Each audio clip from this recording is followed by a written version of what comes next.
Olá pessoal, tudo bem? Para quem não me conhece, meu nome é Thiago Prux, eu sou um dos sócios da Capitalismo, nós somos uma empresa de análise e recomendações de investimentos e como é tradicional, uma vez por semana eu peço para os nossos analistas aqui trazerem algumas barganhas da Bolsa. Eu acho bacana até comentar nesse momento, né, a Bolsa aí batendo 120 mil pontos, né, apesar de todo esse ambiente complicado economicamente, politicamente, né, a bolsa aí está próxima das máximas e lá fora também, tá? Então eu pedi para o pessoal da análise trazer 20 ações, sendo duas ações do exterior, vão ser duas surpresas. A gente vai apresentar o vídeo então em duas partes, senão vai ficar muito longo, né? E aproveitando também, né, que as bolsas lá fora estão operando nas máximas históricas, a gente vai trazer duas ações americanas aí que estão com preços atrativos. Lembro que eu vou deixar para vocês aqui o nosso cupom Restart, que vale até amanhã e dá 20% de desconto aí na compra dos nossos produtos.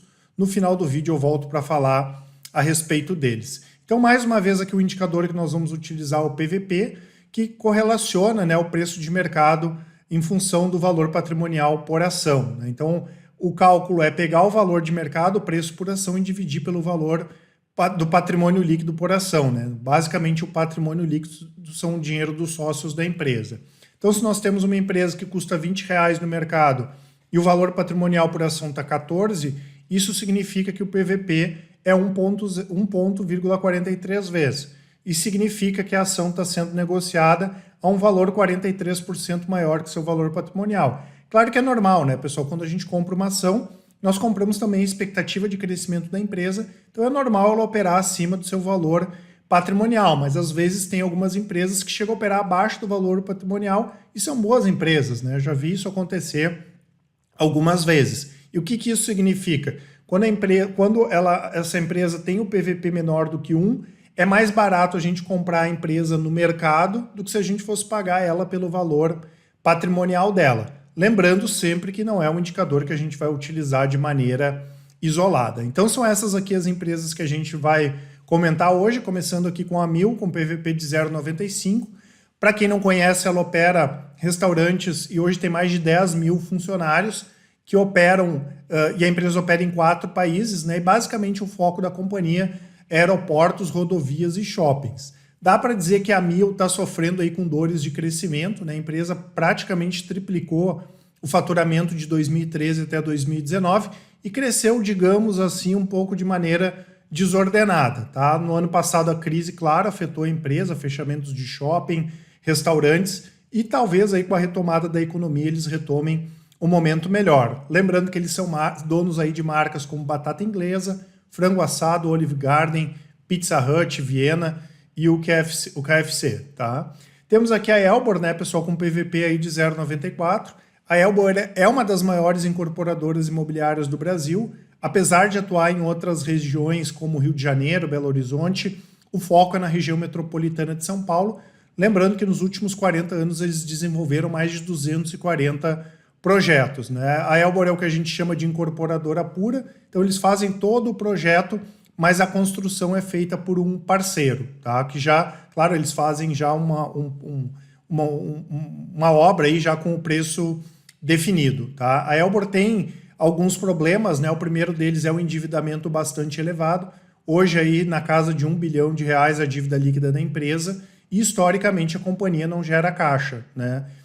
Tanto que se a gente pegar aí de 2007 para cá, eles tiveram fluxo de caixa livre positivo em 3 anos só, de 2007 para cá, né? E também vale a pena ressaltar que o endividamento só não é mais alto que porque em 2019 eles fizeram uma captação de R$560 milhões em bolsa, né?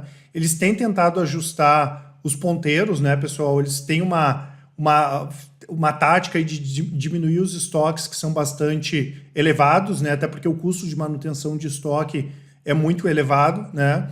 Eles têm feito também, focado em projetos menores, com estratégia de desenvolvimento em fases, mas ainda tem muito trabalho para ser feito, tá?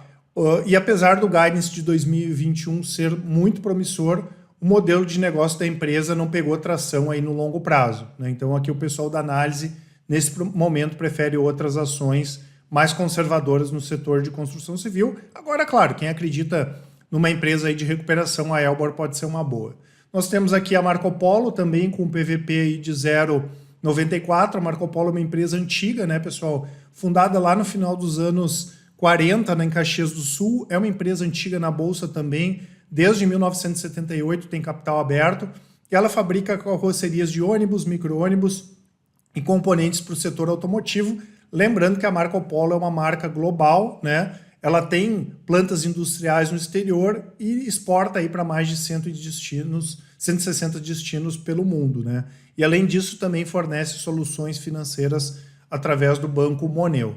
Tem alguns pontos negativos, o segmento da Marco Polo é altamente cíclico, não é uma empresa que a gente chama de reloginho, né? Tem anos que ela fecha vendas maiores, ela vai vender mais, tem anos que ela fecha vendas menores, vai acabar vendendo menos. Tem essa questão também do avanço aí de outros modelos de transporte.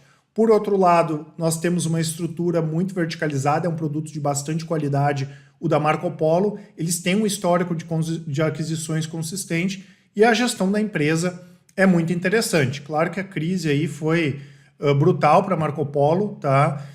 Eles sofreram menos aqui no Brasil, mas até porque eles participam do programa aqui, o Caminhos da Escola, que é um programa federal para modernização de frotas de redes municipais e estaduais. Isso acabou ajudando um pouco nos resultados, né? Tanto que na carteira de pedidos, eu acho que tinha mais de 1.000 pedidos já esse ano em função desse programa, tá? Então é uma empresa que tem um endividamento elevado também, né? Apesar de ter essa boa gestão e, como eu comentei, não é um reloginho, tá? E a gente percebeu que a maior parte das empresas aí do segmento automobilístico acabaram sofrendo aqui. A Marco Polo foi mais uma delas, né? Apesar desse histórico aí consistente de longo prazo da companhia. Nós temos aqui a Neo Energia, né, pessoal, que é controlada pelo grupo espanhol Iberdrola, né? É uma companhia integrada de energia que atua em distribuição, transmissão, tem a parte de energias renováveis, geração eólica, hidrelétricas, tem a parte de geração térmica e também comercialização de energia. Tem uma atuação aí em 18 estados do Brasil, com forte presença na região Nordeste, né? A empresa tem como foco aumentar a capacidade de transmissão através da participação em novos leilões de transmissão, tá?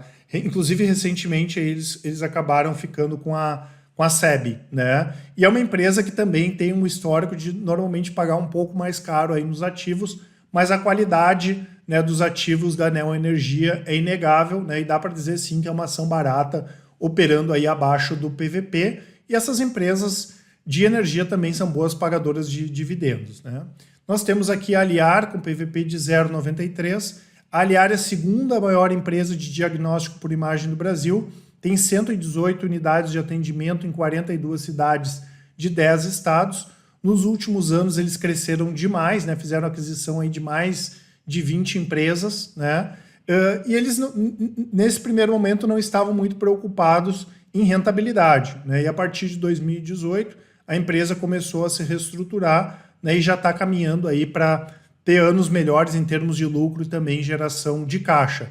Além disso, recentemente, né, eles conseguiram renegociar uma série de dívidas e conseguiram alocar boa parte dessas dívidas que já estavam estourando mais aí no curto prazo para o longo prazo, que acaba aliviando para a empresa também, né? Lembrando que esse segmento é bastante fragmentado, sendo que a Aliar é a segunda maior do setor e é uma empresa relativamente pequena, né? Então tem grandes chances tanto da Aliar ser alvo de uma possível aquisição, como a Aliar também continuar fazendo compras de outras empresas no mercado. Não dá para comparar com uma Fleury da vida, né, pessoal, que está num processo mais avançado aí, mas a gente percebe aí que a Aliar também tem um esforço, tem feito um esforço grande para se reestruturar nos últimos anos, então vale a pena ficar de olho. Inclusive, eu acho que o Barça aqui tem uma posição na Aliar. Temos a Sanepar, na verdade, temos duas empresas de saneamento, né? A Sanepar 0,92 e a Copasa 0,91. As duas empresas sofreram, né, pessoal, com essa questão da pandemia, né? E a Sanepar acabou sofrendo um pouco mais com a crise hídrica, né, no estado do Paraná e também com as revisões aí abaixo do esperado, tanto que no mercado a Sanepar até caiu mais do que a Copasa, né? A Copasa já é a companhia de saneamento que tem sede em Belo Horizonte e atua em Minas Gerais, tá? São duas boas empresas, né? Principalmente para quem pensa no longo prazo e pagamento de dividendos. Inclusive, a Copasa recentemente aí pagou um gordo dividendo, tá?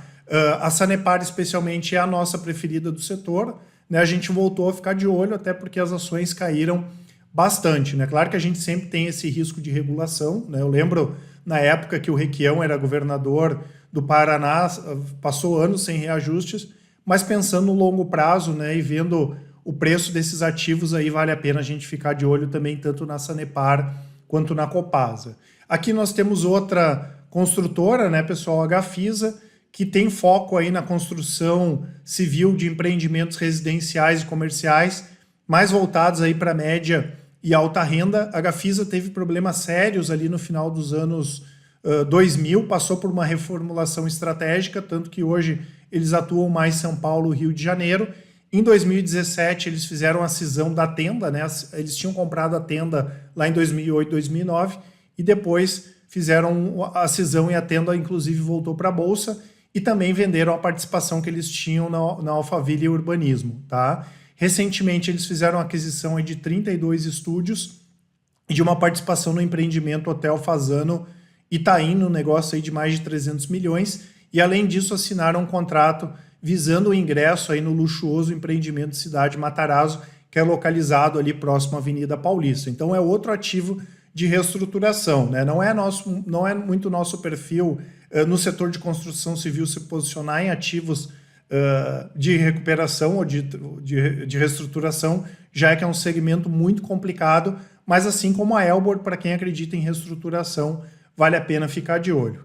E finalmente aqui a Copel, né, pessoal, a Companhia Paranaense de Energia, que gera, transmite, distribui e comercializa energia, é uma das maiores empresas de energia elétrica do Brasil, né, é uma das pioneiras a ter ações na Bolsa de Nova York, tá? E tem ali, hoje eles atendem mais de 395 municípios, mais de 4,7 milhões de unidades consumidoras, tá?